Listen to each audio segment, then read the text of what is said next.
Hi, in this video we are going to continue the creation of a one-page web application, and this is a list of steps how you should use this video, and the URL for this video can be found here. The notes for this video can be found on this URL, and it is case sensitive. It is already loaded here. Okay, and this is where we stopped, and we are going to add some validation here to make sure that the user actually key in something into the text box. Before we move on, I actually made a small mistake. That means my solution is actually in the same folder, which is not a good idea. So I'm going to delete that, and I'm going to put the solution file in a different folder. So I'm going to do a file, save all, and I'm going to locate a different folder. I'm going to create a folder. I'm going to put my solution file there. So I'm going to say I'm going to put my solution file in my C10, my ASP.NET. I'm going to create a new folder here called eg001 localhost whatever, and I'm going to save the solution there. Okay, so we have another solution.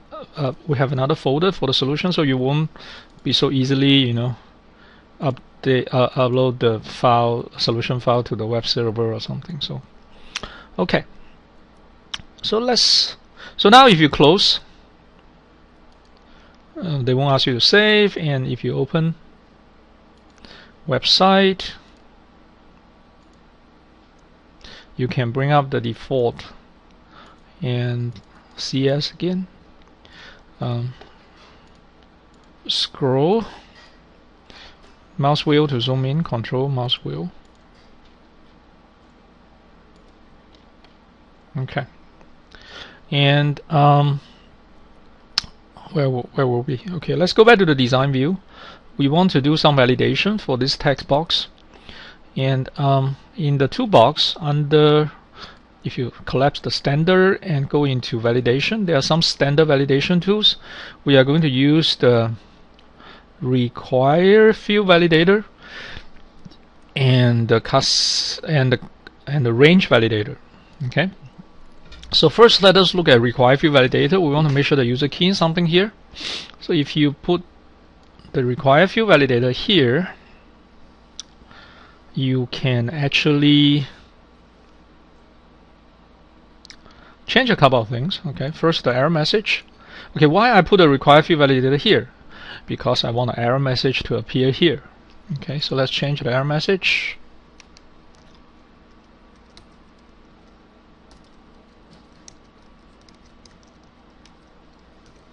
And let's change the display to dynamic and the font to red.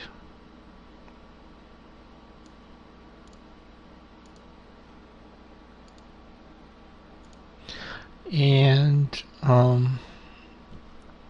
we have to link this error message to this field, so we have to look for the name of the field under control to validate, text interest. Okay, you can save your work. Let's see what will happen now. You will run really well under IIS because IIS is a complete package. So if you forgot to key in something, you have that. If you key in something, you won't have the error message.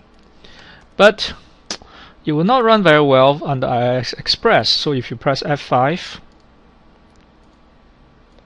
run under IIS Express,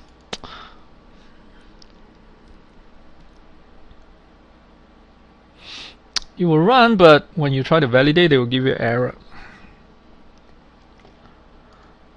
Okay, because they are trying to use a web form, a new feature.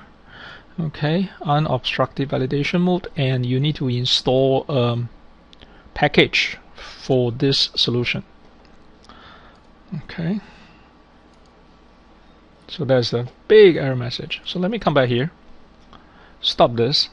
Okay, so in next video we are going to install the package so that we won't see the error message in IX Express. It's kind of strange because you actually have two servers running, so just I don't want to see that error message. So in the next video we're going to fix that.